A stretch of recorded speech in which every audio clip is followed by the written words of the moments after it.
हुकूमत के जो अदारे हैं जो सुप्रीम कोर्ट पे अटैक कर रहे हैं, यहाँ तक कि हमारी सुप्रीम कोर्ट बार के अंदर भी उन्होंने कुछ तकसीम पैदा कर दी। इंटरिम गवर्नमेंट 90 दिन की थी, वो ख़त्म हो चुकी है। अब उसकी कोई हैसियत नहीं रही, उन आर्डरों की कोई कानूनी हैसियत नहीं है। अरशद शरीफ कत्ल हो जाता, उसकी माँ सुप्रीम कोर्ट तक पहुंच गई, उसका मुकदमा दर्ज एक SHO दर्ज कर रहा है। अस्सलाम वालेकुम नाजरीन, आप देख रहे हैं IRK न्यूज़। मैं हूं कायनात मीर। नाज़रीन, सुप्रीम कोर्ट ऑफ पाकिस्तान की जानिब से वाज़ेह तौर पर यह अहकाम दिए गए थे कि 14 मई को पंजाब में इलेक्शंस करवाए जाएं, लेकिन हम देख रहे हैं कि हुकूमत हर तरीके से इसको डिले करने की कोशिश कर रही है। क्या अदलिया अपनी रिट को कायम कर सकेगी या नहीं? क्या इलेक्शंस वक्त पर हो सकेंगे या नहीं? इस सब पर गुफ्तगू करने के लिए आज हमारे साथ मौजूद हैं सीनियर वकील आफ्ताब बाजवा साहब। आइए इनसे गुफ्तगू का आगाज़ करते हैं। अस्सलाम वालेकुम। जी वालेकुम सलाम। सर, कैसे मिजाज हैं? जी अल्लाह का शुक्र है। अच्छा सर, ये बताइएगा कि इस वक्त पाकिस्तान की जो सिचुएशन चल रही है और जो हालात इस वक्त बने हुए हैं, हर बंदे की ज़ुबान पर यही है कि इस सारी सूरत हाल का वाहिद सोल्यूशन ये है कि इलेक्शंस करवाए जाएं। लेकिन हम देख रहे हैं कि 90 रोज़ गुजरने के बावजूद सुप्रीम कोर्ट ने जो एक 14 मई की डेट दी थी, उस पर भी इलेक्शंस होते नज़र नहीं आ रहे। तो अदलिया क्यों अपनी जो डिसीजन है उसको इम्प्लीमेंट नहीं करवा सकी अभी तक? देखिए, जहाँ तक तल्लक है मुल्क की हालात का, जिस तरह मुआशी हों, इक़्तिसादी हों, दिफाई हों, या अब अदालती अमूर भी उसमें आ गए हैं, तो आईन पाकिस्तान जो है बड़े वाज़े अल्फाज में ये बात कहता है और लिखा है उसमें, अगर पार्लियामेंट जितने भी इदारे हैं वो आइन के पाबंद हैं। आइन की कोई भी वायलेशन होती है तो उस पर अमल दरामद अदालत कराती है। अब अदालत ने एक हुक्म दिया इलेक्शन का 90 दिन का कि जी आप करवाने के पाबंद हैं, और थोड़ी सी ढील भी थी उस पर कुछ दिनों की। लेकिन उसके बावजूद हुकूमत के जो आप कह सकते हैं, जो इलेक्शन कमीशन ने एक कदम उठाया, पहले 8 अक्टूबर में ले गई वायलेशन की सुप्रीम कोर्ट की। उसके बाद फिर आप हुकूमती जो है वज़रा और वज़ीर आज़म का जिस तरह का रवैया सुप्रीम कोर्ट के साथ है, उनका जो फैसला है, जिस पे चीफ जस्टिस बार बार ये कह रहे हैं कि हमने एक फ़ैसला दे दिया है और उस पर हमने अमल दरामद कराना है और हम उसके पाबंद हैं। मैं ये समझता हूँ इस वक्त, क्योंकि जल्दी में हमारी कौम जो है, एक तो फ़ौरन वो जो है ना आ जाती है कि जल्दी जल्दी यार काम होना चाहिए, लेकिन सुप्रीम कोर्ट अपने जो क़वायद व ज़वाबित या जो वो चाह रही है उसके मुताबिक वो अपना काम कर रही है। इस वक्त जो आइन जो है तौहीन अदालत वो तो हो चुकी है, इसमें नो डाउट। इसमें ये वाज़े तौर पे अब ये जो है हुकूमत, वज़ीर आज़म हो, वज़ीर दिफा हो, वज़ीर ख़ज़ाना हो, ये तो अपने आप को ये समझ रहे हैं कि हम तो तौहीन अदालत के मुर्तकब हो चुके हैं और हम नाअहल होने जा रहे हैं। ये बात तो अब तयशुदा है। अब जो सुप्रीम कोर्ट जो बार बार एक मौका दे रही है उनको, हुकूमत को, और ये कह रही है कि 14 मई का हमारा फ़ैसला बरकरार है और हमने उस पर अमल दरामद करवाना है, और उसका एक तरीक़ाकार है। अब सुप्रीम कोर्ट उस तरफ आ रही है कि 14 मई का इलेक्शन जो है, हमने जो हुक्म किया था उस पर अमल दरामद क्यों नहीं हो रहा, उसमें कौन कौन सी रुकावटें हैं। वो जितनी रुकावटें हैं, जहाँ जहाँ भी जिन्होंने सुप्रीम कोर्ट के हुक्म अदूली की है, मैं समझता हूँ सुप्रीम कोर्ट का फैसला मानने से इनकार किया है या सुप्रीम कोर्ट के सामने अकड़ के खड़े हो गए हैं, मैं समझता हूँ ये सारा मवाद इकट्ठा हो रहा है। ये अब मवाद हो रहा है आर्टिकल 6 के लिए कॉन्स्टिट्यूशन का। ठीक है, तौहीन अदालत हो चुकी, अब कॉन्स्टिट्यूशन पे अमल ना करना, अमल दरामद ना करना, अदालत ने कह दिया ये कॉन्स्टिट्यूशन ये कहता है आपने इस पे काम करना है, और ना करना, फिर अलल ऐलान इलेक्शन कमीशन का अदालत के अंदर एक पिटीशन फाइल कर देना कि जनाब रिव्यू फाइल कर देना कि आपको तो इख्तियार ही नहीं तारीख देने का। इससे बड़ी हुक्म अदूली क्या होगी? लॉलेसनेस की इससे बड़ी मिसाल आपको दुनिया में कहीं और नहीं मिलेगी। कोई अदारा किस तरह सुप्रीम कोर्ट के आगे खड़ा होके और किसके कहने पे कर रहा है। इलेक्शन कमीशन ये भी देखना होगा कि इलेक्शन कमीशन अगर उसको फंड्स नहीं दिए तो किस अदारे ने नहीं दिए, अगर फोर्स नहीं दे रही तो कौन सी को कुव्वत है जो उसको जो फोर्स नहीं दे रही इलेक्शन करवाने के लिए, या कौन मजबूर कर रहा है कि आप इस तरह की पिटीशनें करें, और इस आपके साथ कौन खड़ा है।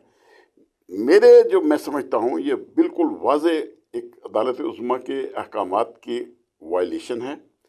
और इस वक्त क्योंकि उन्होंने ना सिर्फ हुकूमत के जो अदारे हैं जो सुप्रीम कोर्ट पे अटैक कर रहे हैं, यहाँ तक कि हमारी सुप्रीम कोर्ट बार के अंदर भी उन्होंने कुछ तकसीम पैदा कर दी जो बिल्कुल गैर कानूनी और गैर आइनी। मैं समझता हूँ पाकिस्तान बार काउंसिल को कोई इख्तियार नहीं है। सुप्रीम कोर्ट बार रूल्स के अंदर बहुत वाज़ेह लिखा हुआ है। मैं भी सेक्रेटरी सुप्रीम कोर्ट बार रहा हूँ, मैं जानता हूँ Pakistan bar council elected members नहीं होते हमारे। बट सर ये फिर वही बात है ना कि जुडिशरी को कमज़ोर कर रही है। अगर आज चीफ जस्टिस के ख़िलाफ़ हुकूमत इस तरह की महाजराई कर रही है तो उसकी बुनियादी वजह यह है कि अदलिया ख़ुद इस सारे केस के ऊपर तकसीम है।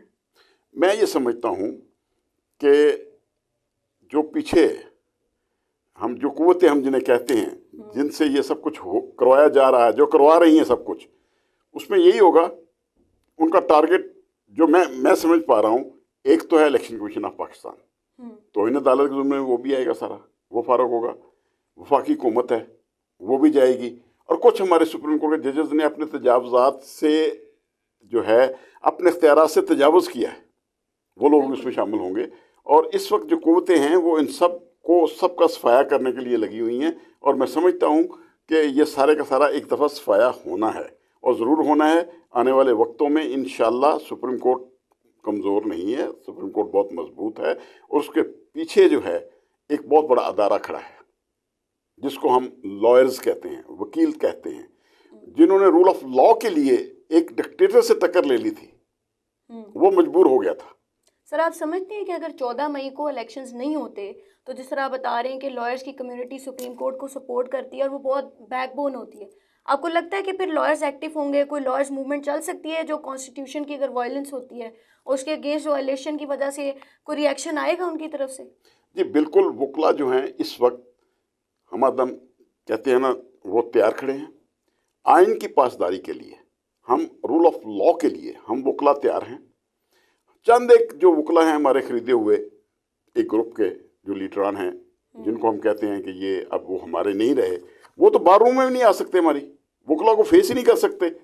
وہ جب 2007 کی تحریک تھی اس وقت بھی وہ ہمارے ساتھ نہیں تھے، اب بھی ہمارے ساتھ نہیں ہیں، نہ ہوں، ہمیں اس کی پرواہ نہیں ہے. چودھری اعتزاز حسن صاحب، خواجہ طارق رحیم، لطیف کھوسا اور پاکستان کے مشہور وکلا ہمارے ساتھ ہیں، اور ینگ لائرز ان کے ساتھ ہیں. اور انشاءاللہ آپ نے ہماری گول میز کانفرنس دیکھی تھی، اس میں تمام ملک سے سینئر وکلا نے شرکت کی تھی. اور انشاءاللہ دیکھیے اس وقت سپریم کورٹ کا president, secretary, high court bar جو ہماری ہے لاہور ہائی کورٹ لاہور، اشتیاق خان ہمارا پریزیڈنٹ، نائب صدر رابعہ باجوہ، اس کے بعد رانا صاحب ہیں ہمارے ڈسٹرکٹ بار کے پریزیڈنٹ لاہور میں. اسی طرح پورے پاکستان کے اندر ہماری بڑی اکثریت ہے، اور ہم نے بڑی واضح اکثریت سے دوسرے گروپ کو ہرایا ہے. کیوں ہرایا؟ لوگوں ہمارے وکلا نے ووٹ ہمیں کیوں دیے؟ اس لیے ہم رول آف لا کی بات کرتے ہیں، ہم اپنے مفاد کی بات نہیں کر رہے، ہم ملک کے لیے اور رول آف لا کے لیے. اگر عدالتوں کا آج حکم نہیں مانا جاتا، دیکھیے اگر آج یہ روایت بن جائے کہ پارلیمنٹ جو قانون پاس کرے وہی قانون ہے اور وہی حکم ہے، تو پھر یہ جیلیں خالی نہ ہو جاتی، پھر نواز شریف جو ہے نااہل نہ ہوتا.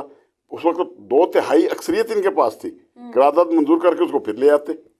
یوسف رضا گیلانی تھے، وہ بھی 2/3 اس وقت ان کی حکومت تھی، کولیشن گورنمنٹ تھی نا ان کی، نون لیگ اور پیپلز پارٹی کی. تو وہ بھی کہتے کہ نہیں، ہم سپریم کورٹ کا حکم نہیں مانتے، ہم ہائی کورٹ کا حکم نہیں مانتے، لہٰذا یہ جو ہیں رہیں گے ہمارے وزیر اعظم میں. ایسی بات نہیں.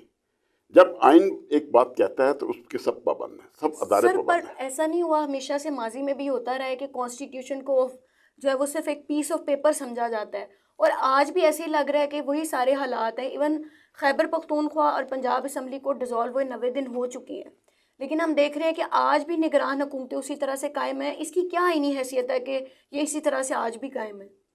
دیکھیے میں ایک گزارش کروں گا کہ ہمارے جتنے بھی پنجاب کے اندر اور KPK کے اندر افسران ہیں، وہ جو ہے یہ جو اب وہ یہاں کے جو قائم مقام گورنمنٹ ہے، یہ غیر قانونی ہے، اور یہ غیر قانونی ان کے احکامات ہیں. اگر وہ کوئی بھی آرڈر کرتے ہیں، کوئی چیک ایشو کرتے ہیں یا کوئی آرڈر کرتے ہیں، تو گورنمنٹ ملازمین جو ہیں وہ پابند ہیں آئین پاکستان کے. وہ جو انٹرم گورنمنٹ کے پابند نہیں ہیں، وہ انٹرم گورنمنٹ 90 دن کی تھی، وہ ختم ہو چکی ہے. اب اس کی کوئی حیثیت نہیں رہی، ان آرڈروں کی کوئی قانونی حیثیت نہیں ہے. یہ غیر قانونی لوگ ہیں، اور افسران کو اب چاہیے کہ ان کی بات نہ مانیں، اور نہیں ماننی چاہیے ان کو، کیونکہ قانون کے مطابق اب وہ ان کی کوئی آئینی حیثیت نہیں رہی. جو اس وقت جو انٹرم گورنمنٹس ہیں دونوں صوبوں میں، پنجاب میں اور KPK میں. اچھا سر، جو حکومت اور ہینڈلرز ہیں وہ اس ٹائم چاہتے ہیں کہ جو ججز کی تعیناتی کا پروسیس ہے وہ ان کے ہاتھ میں رہے، تو یہ تو عدلیہ کی جو انڈیپینڈنس ہے اس کے اوپر ایک ڈائریکٹ اٹیک ہے. تو آپ کیا سمجھتے ہیں کہ اس کو کس طریقے سے آپ لوگ کاؤنٹر کر سکتے ہیں، جو لائرز کمیونٹی ہے یا جو سارے ججز وغیرہ ہیں؟ دیکھیے یہ جو ججز پہ کنٹرول کرنا یا ان کی اپوائنٹمنٹ کا اختیار لینا، یہ آئین کے اندر جب ہمارا نیا بن گیا جوڈیشل کمیشن جو ہے وہ اپوائنٹمنٹ کرتا ہے، تو اس کے بعد یہ جاتی ہے قومی اسمبلی کی ایک کمیٹی بنی ہوئی ہے، اس کے سامنے یہ معاملہ. تو جب پہلی دفعہ یہ بات سامنے آئی، جب یہ قانون بنا، तो उस वक्त ये कानून चैलेंज हो गया था सुप्रीम कोर्ट में। फिर सुप्रीम कोर्ट की एक जजमेंट आई थी कि जी हमारा जो जुडिशल कमीशन का फैसला है वही आखिरी फैसला है, कौमी असम्बली पास करे ना करे, हमारा जो फैसला होगा वही फैसला होगा। तो मैं ये समझता हूँ इस वक्त हैंडलर्स बिल्कुल साहब ठीक कह रहे हैं, वो चाहते हैं कि अदलिया पे भी उनका ही अख्तियार हो, जिस तरह का वो चाहे उस तरह का फैसला आए। ऐसे नहीं होगा इंशाल्लाह। ये मुल्क पाकिस्तान जो है ये बना है, पाकिस्तान का मतलब क्या हम जिसे कहते हैं ला इलाहा इल्लल्लाह। इंशाल्लाह हम पाकिस्तानी स्पेशली क्योंकि इस अदारे के अंदर कानून को जानने वाले लोग हम वकील हैं। अब वकीलों के अंदर हम जाते हैं, सुबह जाते हैं हाई कोर्ट जाते हैं, सुप्रीम कोर्ट जाते हैं, बार रूम में इतना इश्तियाल पाया जाता है कि ये हो क्या रहा है हमारे मुल्क में अंदर, इतनी गैर कानूनियत आज तक हमने ज़िंदगी में 75 साल में नहीं देखी। दूसरी बात, ये 75 साल के अंदर जो हैंडलर्स हैं कम से कम वो बेनकाब कर दिए गए। एक साल के अंदर वो सारे के सारे अदारे, चाहे उसमें हमारे वकीलों के जो कुछ लीडरान, आपके माफ़ी चाहूँगा एंकर हजरात और आप जर्नलिस्ट हजरात, और इसी तरह जो हैंडलर्स हैं, किस तरह वो बेनकाब हुए हैं कि एक साबिक वज़ीर आज़म है, उस पर हमला हो रहा है और एक आदमी मर रहा है, 14 ज़ख्मी है और परसई नहीं हो रहा उसका। अरशद शरीफ कत्ल हो जाता है, उसकी माँ सुप्रीम कोर्ट तक पहुँच गई, उसका मुकदमा दर्ज, एक SHO दर्ज कर रहा है। ये कोई तरीका नहीं, इस तरह कानून इस मुल्क नहीं चलते। मैं बार बार एक बात ज़रूर कहता हूँ कि जब तक हम सहाफ़ी और वकला इकट्ठे होकर नहीं निकलेंगे उस वक्त तक इस मुल्क के अंदर लाकानूनियत रहेगी। आप सहाफ़ियों को एक एक करके मारा जा रहा है, उठाया जा रहा है, कोई पूछने वाला नहीं। पिछले दिनों मेरा ही शागिर्द मेरे ही ऑफिस में रहा, आमर रान secretary Lahore high court bar, उसको उठा के ले गए थे। तीसरी पेशी में जज साहब के सामने पेश होकर मैंने साफ कह दिया था, मैंने कहा लॉर्डशिप, वो आके बयान दे दिया CCP लाहौर ने और DG FIA ने कि जी हमारे पास तो नहीं है, ना हमें रिक्वायर्ड है किसी मुकदमे में। तो जज साहब कहने लगे आप बताइए जी हम क्या कर सकते हैं इसमें। मैंने कहा जी हमारे पास हल है। हमने अपने वकील भाइयों को सबत अमल और कानून के दायरे में रहने के लिए कहा हुआ है, क्योंकि मामला अदालत में पेंडिंग है, इसलिए हम देख रहे हैं अदालत को, वरना तो इनका हल है हमारे पास। कहने लगे जी बताइए। मैं कहा जी ये CCP लाहौर जो है इनको और DG FIA को हम ले जाते हैं, उतने दिन अपने पास रखेंगे जब तक हमारा आमर रान ये छोड़ते। जिस दिन छोड़ देंगे उस दिन हम अदालत में इनको भी पेश कर देंगे। तो अगले दिन शाम को ही आमर रान को छोड़ दिया था। मैं आपको एक बात बता दूं, हम सहाफ़ी और वकला एक बहुत बड़ी कुव्वत है इस मुल्क के अंदर। हमारे लिए सियासतदान हो, हैंडलर्स हो, हमारे लिए कुछ नहीं। इनकी औकात तो 2007 की तहरीक में खुल के सामने आ गई थी, जब वकला निकले और आप सहाफ़ी हजरात हमारे साथ निकले और हमने साबित किया, रूल ऑफ लॉ के लिए साबित किया हमने। अच्छा sir, chief justice of Pakistan बार बार हुकूमत को और अपोजिशन दोनों को कह रहे हैं कि आप मफाहमत करें और मफाहमत करके एक डेट निकालें और एक वक्त पर इलेक्शंस हो जाएं।